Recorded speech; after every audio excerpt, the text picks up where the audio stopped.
नमस्कार, मेरा नाम अपर्णा है और बिहार न्यूज़ में आपका स्वागत है। आज तारीख 2 फरवरी है और दिन रविवार है। आज के मुख्य समाचार को जानने से पहले देख लेते हैं आज की महत्वपूर्ण सुर्खियां। इस बार रिश्तेदार वगैरह अब तक आज इतना गंदगी हो गया है, तो हम चाहेंगे कि पूर्व की तरह हो कि हम लोग इसका पानी पी सके, इसका पानी हम लोग के काम में आ सके।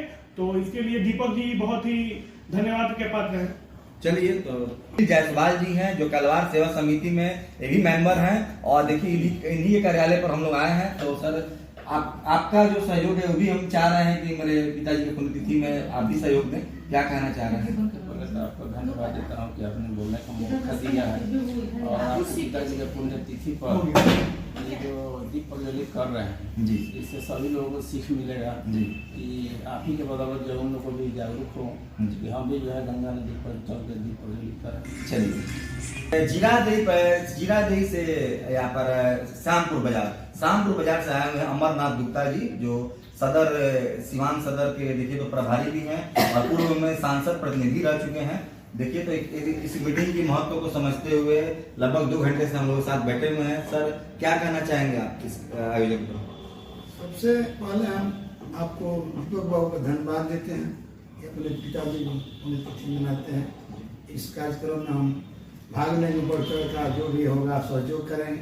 चलिए, बहुत धन्यवाद। देखिए सहयोग और भाग लेने के लिए बोल रहे हैं और बढ़ चढ़ के हिस्सा भी लेंगे। और देखिए गायत्री ट्रस्ट से जुड़े हुए मेंबर हमारे साथ सुभाष जायसवाल जी हैं और देखिए सुभाष प्रसाद जी हैं जो दक्षिण टोला से चल कर आए हैं। ये भी बहुत समय से यहाँ पर बैठे हुए हैं और कलवार सेवा समिति में भी मेंबर हैं। इनसे भी हम चाहेंगे, चूंकि देखिए तो सामाजिक परिदृश्य के हिसाब से हर जगह इन्होंने हिस्सा लिया, खासकर बलभद्र पूजा में इन लोग के आयोजन में बहुत बड़ा योगदान रहा। एक साथ 5000-6000 लोग को कंट्रोल करना, यहाँ भी बहुत ज्यादा भीड़ होगी। सर, आप क्या कहना चाहेंगे? सबसे पहले तो हम इस चैनल के माध्यम से सारे श्रोता से लेकर के आपको शुभकामना देंगे। और सबसे बड़ी विशेष बात कि अपने भारतीय संस्कृति में अपने पिताजी के पुण्यतिथि पर ये इतना सुंदर कार्यक्रम जो आप करने जा रहे हैं, हमें नहीं लगता है कि ये इतना सुंदर कार्यक्रम इसके पहले कोई किया होगा। ये एक मिसाल बनेगा। मिसाल इसलिए बनेगा कि अपनी संस्कृति में पुण्यतिथि में लोगों को बुलाकर खिला देना और खिलाकर उन्हें सिर्फ घर भेज देना, हमें नहीं लगता इससे किसी समाज का कोई उत्थान होता होगा। लेकिन उन्होंने इसका रूप बदला। रूप कैसे बदला? तो सामाजिक रूप में ले आ दिए कि पुण्यतिथि पर दहा नदी किनारे दीप यज्ञ करके नदी की सफाई की व्यवस्था रखते हुए एक साथ दीपक जलाने की व्यवस्था करते हुए, और ये कार्य तो हमारे गुरुदेव पंडित श्री राम शर्मा आचार्य जो गायत्री परिवार के संस्थापक हैं, आज से नहीं करीब 50-75 साल पहले से ही दीप यज्ञ का कार्यक्रम पूरे विश्व में कराते आए हैं, सिर्फ इसलिए कि दीप से दीप जले।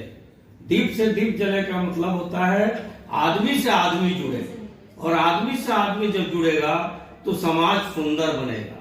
जब हमारी संस्कृति विलुप्त हो गई है तो इस संस्कृति को जागृत करने के लिए ये किसी न किसी रूप से ईश्वरीय योजना है जो दीपक जी के माध्यम से एक नया मिसाल कायम करेगा।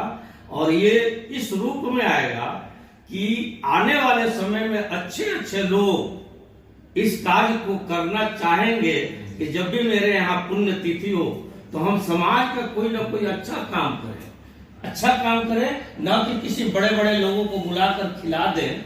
ये कोई पुण्यतिथि अपनी संस्कृति में होता भी नहीं है। संस्कृति में अपनी सिर्फ एक ही चीज है कि समाज का कल्याण। जो चीज गिरा हुआ है उसको उठा देना। जैसे स्कूल है, सफाई नहीं हो रहा है, आपकी पुण्यतिथि है तो किसी स्कूल को उस पैसे से गोद लेकर सफाई कराते हैं।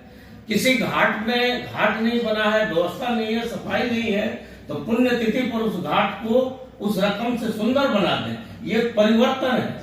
और सबसे बड़ी बात है कि 21वीं सदी परिवर्तन का युग है। आप इतिहास उठाइएगा, 21वीं सदी अब पीछे नहीं जाने वाला है, यह आगे जाने वाला है। और अपनी भारतीय संस्कृति का सबसे शुरुआत मेरे गुरुदेव बोले हैं कि बिहार से होगा। ये एक सबसे मिसाल की बात है कि बिहार से ही परिवर्तन होगा।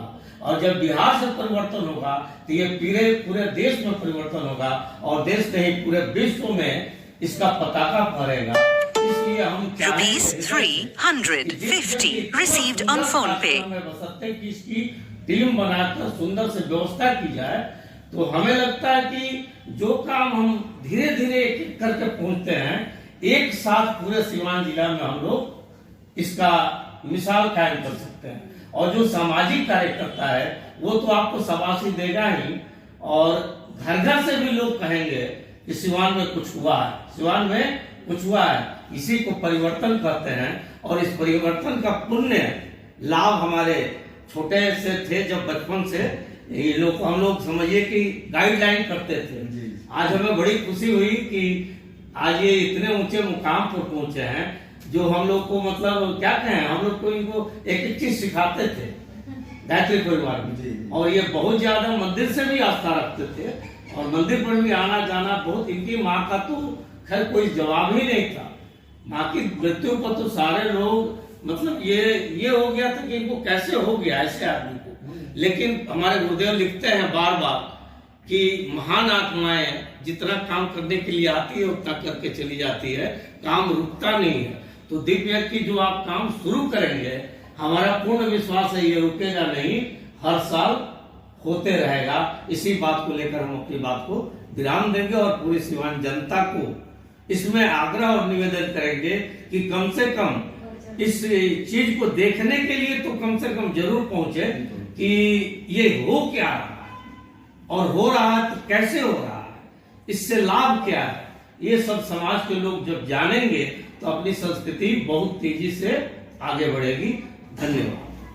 या हमारा गंगा आरती का कार्यक्रम हो, इसमें कभी पीछे रहेंगी, क्योंकि कहीं भी पूजा पाठ का जब भी कार्यक्रम होता है उसमें महिलाएं बढ़ चढ़ कर हिस्सा लेती हैं और महिलाओं का सहयोग भी पूरा रहता है। और ये बहुत हर्ष की बात है, बहुत खुशी की बात है कि दीपक जी एक नया संदेश ये दे रहे हैं अपने पिताजी के पुण्यतिथि पर ये गंगा आरती करवा करके। और ये कार्यक्रम 3 बजे से शुरू हो जाएगा 24 फरवरी एकादशी के दिन, और सांस्कृतिक कार्यक्रम पहले होगा, उसके बाद दीप प्रज्वलित होगा, फिर गंगा आरती होगी भव्य रूप से, और उसके बाद फिर भंडारा भी ये करवा रहे हैं। हालांकि एकादशी के दिन चावल नहीं खाया जाता है, तो पूड़ी सब्जी बुनिया वगैरह का ये रखे हैं। ये भी बहुत पुण्य का काम है कि उस दिन हजारों लोग उस दिन वहाँ भंडारा में खाना खाएंगे और लोगों के बीच बहुत अच्छा संदेश जाएगा। कहा जाता है माँ पिता का गुरु का ऋण कभी चुकाया नहीं जा सकता, और उनकी पुण्यतिथि पर इतना पावन कार्य करके एक नया संदेश पूरे समाज को ये दे रहे हैं।